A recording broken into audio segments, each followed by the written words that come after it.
Bienvenidos al Palacio Federal Legislativo. Esto es Los de la Fuente, hoy con el tema político, bueno, candente, luego de las movilizaciones del día de ayer, tanto de la oposición como la movilización del gobierno. Para ello vamos a conversar y hemos invitado al diputado Américo de Gracia. Diputado, gracias por venir al Palacio. Bueno, hoy tienen jornada acá, tenía que estar aquí y bueno, sacó un poco de tiempo para acompañarnos acá en Los de la Fuente. También me acompaña Yamel Rincón, mi colega periodista, coordinadora de producción de Telecaribe. Bienvenida. Bueno, diputado, el tema del diálogo vuelve a estar sobre la mesa. La semana pasada los expresidentes más el secretario general de UNASUR estuvieron acá en el país, se reunieron con factores del gobierno, de la oposición, acá en la Asamblea Nacional, con el presidente Nicolás Maduro. Sin embargo, el día de ayer vimos una movilización un poco opaca de parte de la oposición. En el interior del país la gente no salió a marchar. En Caracas salió a marchar, pudiéramos decir que un cuarto de gente de lo que salió el 1 de septiembre. ¿Qué está pasando? ¿El diálogo vuelve a desmovilizar a la gente? No, yo creo básicamente es bueno, primero muchas gracias, pero básicamente es bueno señalar lo siguiente. Lo hemos venido diciendo de manera pública, de manera que podemos hacerlo también a través de este canal que al final pareciera que es una de las pocas ventanas abiertas que tiene hoy el pueblo venezolano. Donde no hay dirección no puede haber éxito. Y cuando digo esto me refiero a la MUD, y ojo, soy la MUD, quiero la MUD, creo que además la MUD es el único instrumento viable posible hoy en Venezuela, de modo para salir de esta narcodictadura.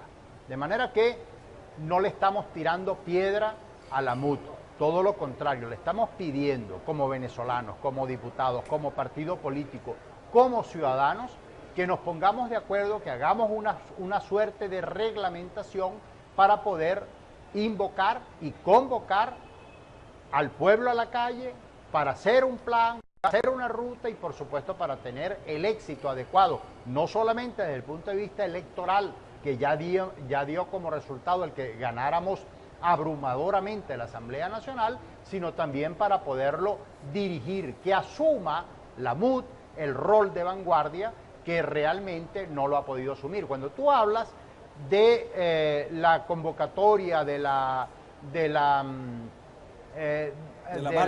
marcha que se celebró el día de ayer en Caracas, preguntamos quién la convocó, quién la dirigió, quién puso el énfasis, cómo se convocó, quiénes fueron los proponentes. O sea, no puede ser, y tenemos que salir de ese mecanismo del que como vaya viniendo vamos viendo. Ese método no da resultados posibles. Pero esa marcha la convocó la MUD, diputado. Sí, pero no. Algunos actores de la MUD, pero no fue una decisión colectiva de la MUD. O sea, la pudo haber propuesto Américo de Gracia. ¿Por qué no sería una decisión conjunta? ¿O por qué esa convocatoria, en vez de ser un punto de acuerdo y de convocatoria en común, resulta ser que, bueno, es que solamente dos convocaron a eso y los demás no estaban muy convencidos? ¿No considera la Mesa de la Unidad Democrática está en sesión permanente desde octubre, del año 2016, donde se plantearon tener que revisarse y redefinirse y abordar la situación política de una manera más directa y eficiente para el pueblo? Estamos en enero, ya finalizando enero. ¿Por qué los resultados no se están dando en la medida que la gente cada vez los está exigiendo más? Porque cada día son más la gente que está buscando comida en la basura. Y siguen estando, por ejemplo, ¿no? Entre otras cosas, cada vez son más las personas que están sin medicamentos, que no logran tener una calidad de vida porque enfermedades se presentan y no tienen cómo atacarlas. ¿Por qué sigue siendo un tema pendiente y de revisión? De siempre replantearse sí, es que tenemos que mejorar esto. ¿Sí? ¿Cuándo se va a dar el paso definitivo a la mejora y a la construcción definitiva de una oposición constructora, valga la redundancia, y que estabilice o puntualice de una vez el cambio que el país necesita? Mira, sobre todo con el tema de la toma de decisiones. Yo creo que la pregunta es pertinente y es la pregunta que nos hacemos todos los venezolanos. Y cuando tú agarras a cualquiera miembro de cualquier partido de la MUD, te van a decir más o menos lo mismo. Lo cierto es que hay dos grandes tendencias dentro de la MUD. Una tendencia que decimos, y ojo, yo asumo la defensa de esa tendencia, que la MUD hoy hay que definirla por el número de diputados que están con vida activa en el Parlamento. O sea, tantos diputados tiene el partido Y, tanto de manera es su nivel de influencia dentro del colectivo de la Mesa de la Unidad Democrática. Y otros que parten del criterio que un voto, un partido. Así no funciona ningún parlamento ni ningún órgano colegiado en el mundo entero. Porque no es verdad que un partido que tenga 40 diputados puede tener la misma vocería de un partido que tenga un diputado o 0 diputados. De manera que eso está reglamentado, mejor dicho, está reglamentado, no, la propuesta está hecha, está llevada a la MUD y por eso no quiero buscar chivos expiatorios ni darle nombre a esos partidos, porque no se trata de hacer el rol aquí de picapleito o de buscapleito. Lo que queremos es, obviamente, contribuir a que tengamos un mecanismo para poder salir del atolladero en el que nos encontramos.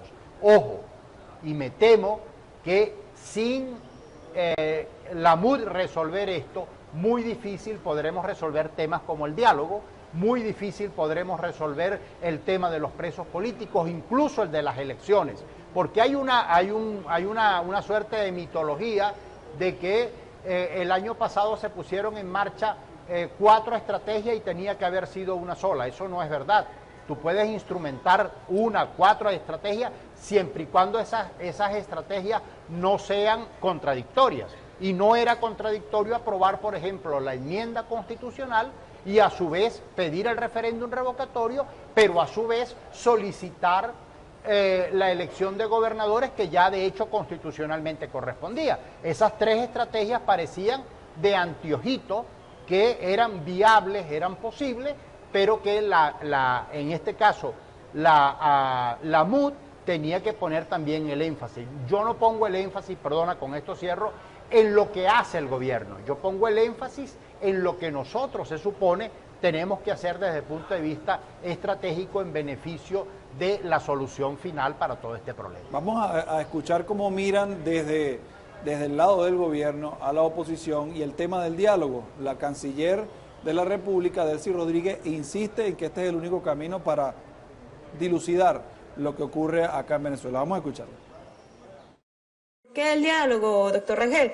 Bueno, porque nosotros tenemos una responsabilidad, que es justamente preservar la paz en Venezuela, preservar la soberanía de Venezuela.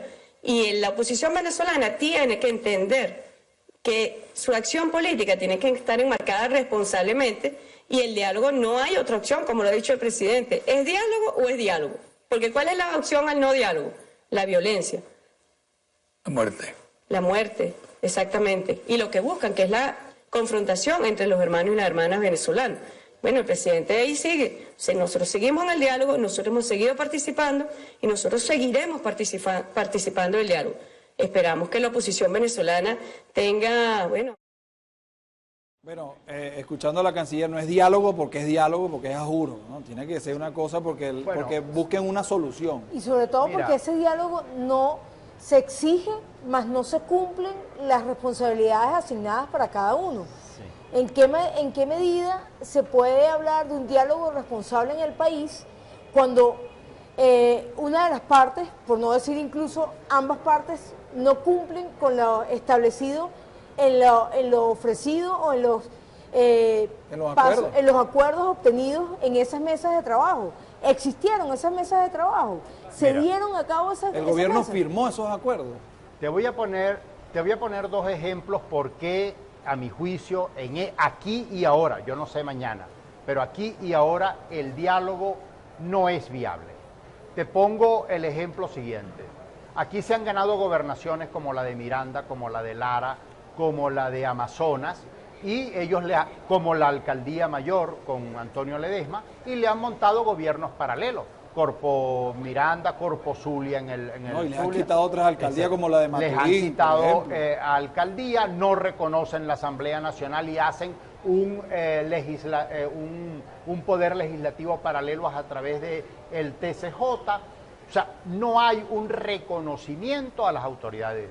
Lo otro, ¿cómo resolvió, para dar otra cara de la moneda, cómo resolvió la crisis económica y social que vivía Grecia su problema, si no fue por la vía electoral? Si los políticos no se ponen de acuerdo, que hablen los votos, que hablen los ciudadanos, que se expresen. Y ojo, no estamos inventando el agua tibia, no estamos hablando ya del referéndum revocatorio, estamos hablando, el año pasado se vencieron, el 4 de diciembre del 2016 se venció el lapso de los gobernadores. ¿Por qué no se hizo elecciones? Las del referéndum revocatorio le buscaron las excusas que le buscaron, y las de las elecciones a gobernadores no se hicieron porque ellos saben que las van a perder. No quiere que hablen los votos porque van a perder espacios políticos. No es igual un factor democrático, una oposición con 24 gobernadores hoy, que las hubiésemos tenido, a una oposición que está secuestrada en 3 gobernaciones, como el caso de Miranda, Lara y Amazonas. Todo eso es lo que ponemos en el balance, y por eso nosotros decimos, estoy hablando ahora como Causa R, que tenemos que crear las condiciones para que esos cambios se den, y la Asamblea Nacional y la MUD, la primera cosa, ya la dije al principio, hay que ponerse de acuerdo entre nosotros, porque no puede haber estrategia y no puede haber plan si no hay un plan conjunto. No se trata de un plan de la Causa R, se trata de un plan de la MUD para el país. A eso quisiera, y quisiera que me lo respondiera cuando vengamos de la pausa, porque es que el país los está viendo. El país ve lo que pasó en el Zulia, por ejemplo. Manuel Rosales sale por un lado a marchar y por otro lado sale primero Justicia y Voluntad Popular. Acá en Caracas también hoy vemos como Enrique Capriles sale con algunas personas y tranca la autopista, también estaba Voluntad Popular también. O sea, no hay un plan en conjunto y la gente los está viendo. No significa esto que la respuesta de la gente ayer que no salió a marchar sea que no va a votar ahora por la MUD y vaya a votar por el gobierno. Yo no creo que esa sea la reacción. Cuando llamen a la gente a votar, yo creo que la gente va a salir a votar y expresará allí lo que cree conveniente para el país. Pero está claro que desmovilizaron al país por no tener una idea unitaria. Al parecer la oposición no ha entendido que mientras no haya unidad completa como factor, no van a poder volver a llamar, enviar un mensaje primero coherente a la gente y volver a llamar a la gente para la protesta. Pero quisiera su consideración sobre eso al regreso. Ya venimos, lo de la fuente.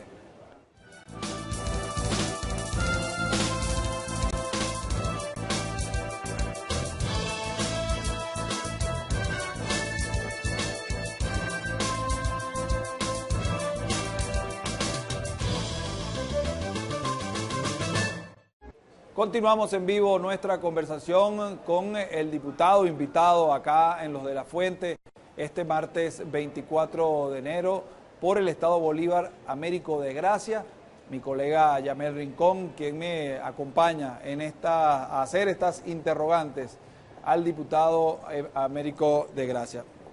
Fíjese, la idea de la unidad como tal, como se ha entendido en otros países, como se entendió en Chile, como se entendió en Sudáfrica, por ejemplo, y se logró un cambio político en esos países, en Uruguay, inclusive en Argentina, recientemente, lo vimos, con la llegada de la asunción de Mauricio Macri al poder. Fíjese una cosa, pareciera que esto no se entiende en el país, y cada quien anda en lo suyo, y vemos la respuesta de la gente, un poco cansada porque la gente está abrumada por la cantidad de problemas que tiene aquí, en Venezuela, la inseguridad, el desabastecimiento de alimentos y de medicina. Y cuando entonces le piden una respuesta a la gente se cansa, la gente no sale, porque no ve un mensaje claro. ¿Cómo lograr, diputado, que dentro de la unidad, primero en la unidad hace falta alguien que en torno a él cohesione. Sí, sea el factor de unidad de los diferentes partidos políticos, pero además la unidad como conglomerado de partidos empieza a tomar decisiones claras frente a la gente, que es lo que está esperando. Mira, sé que es difícil, pero hay que lograrlo. yo quisiera jugar menos al Mesías y más al reglamento. Si nosotros lográramos ponernos de acuerdo en base a reglas claras, si no son las que yo estoy exponiendo, porque la gente o el resto de los partidos no estén de acuerdo, perfecto, pero que las haya.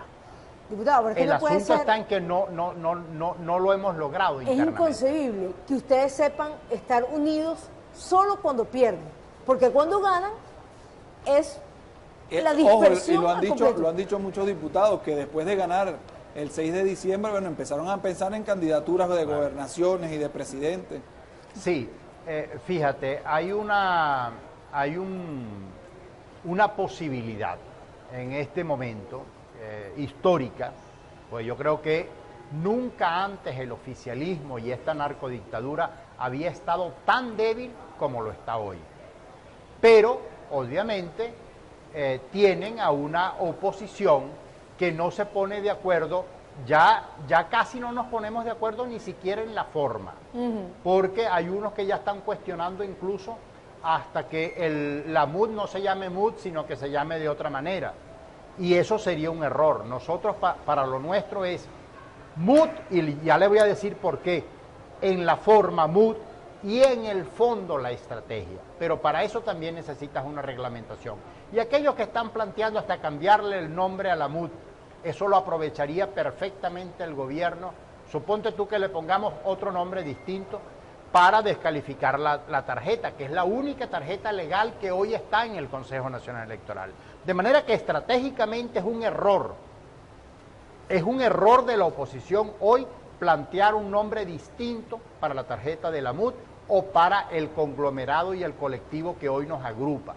Y por supuesto sigue siendo un error no tener un reglamento que nos lleve a materializar una estrategia frente al gobierno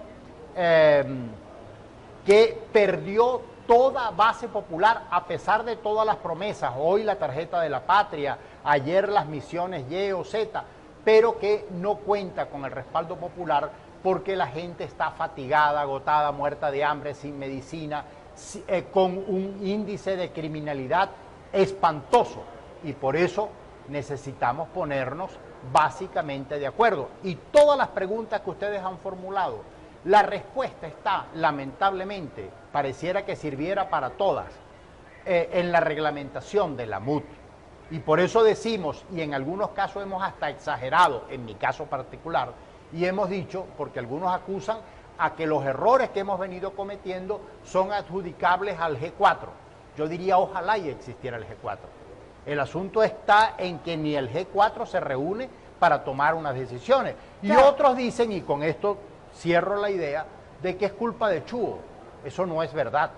O sea, Chuo es el secretario ejecutivo, pero es un instrumento, es uno más del equipo. Pero no puede ser que los éxitos son de todos y los fracasos son de Chuo. Eso me parece un acto de irresponsabilidad y de deslealtad, no solamente con Chuo, sino hasta con nosotros mismos y con nuestros militantes y con nuestros partidos. Fíjese, diputado, seguimos, el tiempo no perdona, sigue avanzando indistintamente de los aciertos o fracasos que se cometan en el mismo.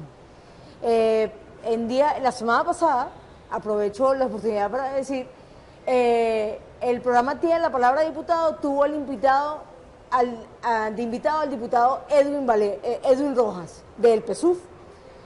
Y en ese programa, el diputado agarró y dijo, para el PSUV las elecciones no son prioridad, no lo son.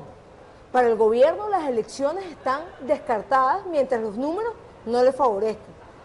Y si la MUD, la oposición, o como quiera que se llame, siga sin establecer estrategias para atender ese atentado, ese asesinato a nuestra democracia, de la manera como lo están haciendo, vamos a seguir condenados a este tipo de régimen autocrático, dictatoriales, como quieran llamarlo.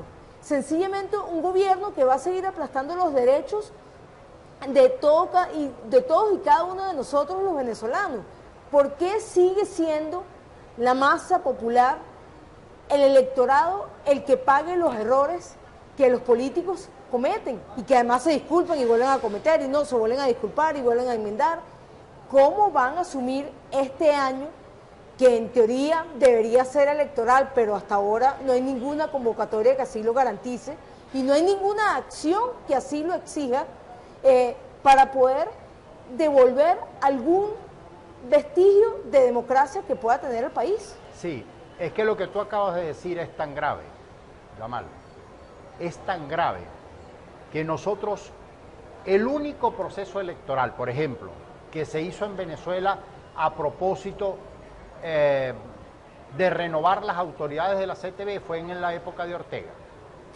Y de allí para acá, la CTV se autodeslegitimó a sí misma. Y no hay manera de convocar un proceso electoral nuevo para volver a legitimar al movimiento obrero más importante del país. De manera que no se trata, se ha confiscado, se ha secuestrado el derecho al voto, pero lo insólito es que nosotros no lo pidamos. Lo insólito es que los dirigentes sindicales no lo exijan ni lo pidan y lo ven ya como un hecho normal que no haya procesos electorales en la CTV, y ya estamos viendo como un hecho normal y en algunos casos hasta somos condenados a la Inquisición aquellos que pedimos públicamente, como lo estoy haciendo yo ahorita, elecciones regionales de gobernadores y de alcaldes, porque eso no es lo que le interesa al país. Pero ya voy, que tiene que ver una cosa con la otra. Los procesos electorales y los gobiernos caducan constitucionalmente y los procesos se tienen que dar. Y pareciera que hay actores y factores dentro de la oposición que no están interesados en que esas elecciones se den. ¿Bajo qué interés? No sé. ¿Quiénes son esos factores? Bueno, no, por eso es que yo decía que no quería tomar, esos son públicos, notorios y comunicacionales porque la gente los conoce. Y por eso yo no quiero tomar esta palestra para polemizar con ellos, sino para polemizar con la idea de que tenemos que rescatar el derecho al voto. El derecho al voto que le ha costado sangre, sudor y lágrimas a los venezolanos. La Constitución del 61 preveía la elección de gobernadores. Y la primera elección de gobernadores se hizo en el año 1989, después del Caracazo, después del 27 de febrero. Pasó prácticamente más de la mitad de la vida de la democracia sin hacer elecciones de gobernadores, y luego que se conquistó, la vamos a perder ahora nosotros porque sencillamente hay gente interesada en que los gobernadores no se reelijan, haciéndole un flaco servicio a la democracia, al país y por supuesto a los venezolanos y a los ciudadanos y a las regiones, porque hay regiones, el caso de Guayana, el caso del Zulia, el caso del Táchira, que obviamente quieren salir de esos tiranuelos y de esos mafiosos que hoy controlan ese tipo de gobernaciones, y estoy seguro que la mayoría de las gobernaciones. Por eso este capítulo de las gobernaciones tiene que ser conquistado este año, que el año pasado, y no culpo solo al gobierno, el año pasado por responsabilidad también de la MUD, esas elecciones no se hicieron. Y hoy me temo que hay intereses dentro de algunos partidos que componen la MUD que tampoco están interesados en que ese proceso se dé este año. Y eso, por supuesto, que nos llena de mucha inquietud y de sospecha ante un escenario como el que Venezuela vive. Fíjese, ayer en el estado de Zulia, Manuel Rosales va por un lado y el resto de la oposición va por otro lado. Uno escucha declaraciones del presidente de la República que dice que Manuel Rosales debería ser o es el mejor factor para ir a una contienda electoral. Y entonces en la noche uno ve... Tienen que tomar los zulianos. Y por eso estamos proponiendo incluso que le presentemos como MUD yo no estoy hablando como causa R, que le presentemos como MUT al Consejo Nacional Electoral y exijamos el cronograma de las elecciones regionales.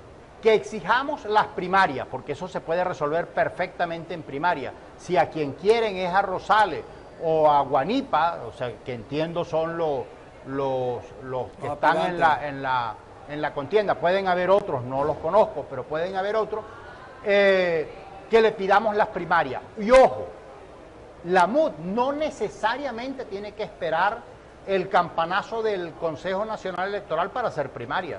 Nosotros, perfecta y legítimamente, como MUT, podemos hacer unas primarias más allá de lo que pida y de lo que exija el Consejo Nacional Electoral, donde lo creamos pertinente. A mi juicio, deben haber en las 24 gobernaciones de todo el país, sin excepción alguna, ni siquiera donde hay gobernadores, ni siquiera donde hay alcaldes, para que la gente pueda, de alguna manera... ¿no? Sería un buen mensaje. Bueno, y por supuesto, eso es pasar a la ofensiva. ¿Tú te imaginas en este momento, hoy la oposición convocando a un referéndum, a una consulta de primarias en las 24 gobernaciones y en las 335 alcaldías del país por primarias? Y algunos nos dirán, bueno, los gobernadores titulares, bueno, yo era titular, yo era diputado del periodo pasado, yo me sometí a unas primarias y eso no me pareció a mí una ofensa, ni me mató, ni me desgarró. O sea, de manera que eso es legitimar las autoridades que sean pertinentes y competentes, y además nos pone a nosotros nuevamente un escenario de ponernos poder de acuerdo. Mañana, si el candidato en el Zulia es A o es B, bueno, ya hay un líder que fue escogido por primaria, ya se definió el panorama, de modo que sí hay formas de ponernos de acuerdo y de llegar a entendimientos dentro de la MUT. Pero hay realidades que no podemos obviar y que estoy segura que es parte de las razones que pueden dar para que no se den las primarias en las 24 lugares. Por ejemplo, el factor económico. Muchos van a decir, mira, no tenemos los recursos económicos para participar, para armar, porque además todo proceso electoral tiene un proceso económico que hay que cumplir, ¿o me equivoco? Déjame hacer un paréntesis allí. En Venezuela, lo que pasa es que todo eso es mito, porque en Venezuela se están haciendo primarias desde la época del que el candidato era el maestro Prieto Figueroa. De manera que a nosotros no nos van a venir a contar cuenticos y fantasmas, ni querernos asustar con eso de que aquí no se pueden hacer primarias por razones de costo. Depende. Si tú vas a invitar al Consejo Nacional Electoral y a Asmar Mati para que se meta una bola de billetes, seguramente que no. Pero aquí hay maneras de hacer procesos electorales de manera simple, de manera sencilla, de manera democrática, de manera transparente. Ahora, si es que nosotros no confiamos en nosotros mismos, y estoy hablando dentro de los partidos de la MUT, bueno, ya esa es harina de otro costal. Pero por eso tenemos que ser mucho más creativos en la lucha contra esta narcodictadura. No podemos seguirnos comportando como si estuviéramos en un gobierno de la era anterior democrática, en la que había el ciclo de COPEI y luego el ciclo de Acción Democrática, etcétera, etcétera. Estamos frente a una narcodictadura, y yo insisto y subrayo la palabra narcodictadura por todos los elementos que ya conocemos: ministros solicitados por la DEA, diputados solicitados por la DEA, sobrinos que utilizaron la rampa 4 y que están presos hoy en Nueva York. Hay suficientes elementos, el cartel de los soles. O sea, hay suficientes elementos para saber contra quién estamos peleando, que, ojo, también es una novedad, porque Venezuela derrotó dictaduras, como la de Marcos Pérez Jiménez. Venezuela salió del militarismo y lo demostró después de la era del 58, cuando regresó a los militares a los cuarteles, pero no ha derrotado todavía en ninguna etapa de su historia a un estado narco, de manera que esto es una novedad a la que nos enfrentamos hoy como opositores y como demócratas. Diputado, muchas gracias por haber venido. Gracias, Fernando. Era el diputado Américo de Gracia, Yamel Rincón, todavía se queda un rato más con nosotros. Ya venimos con más de Los de la Fuente.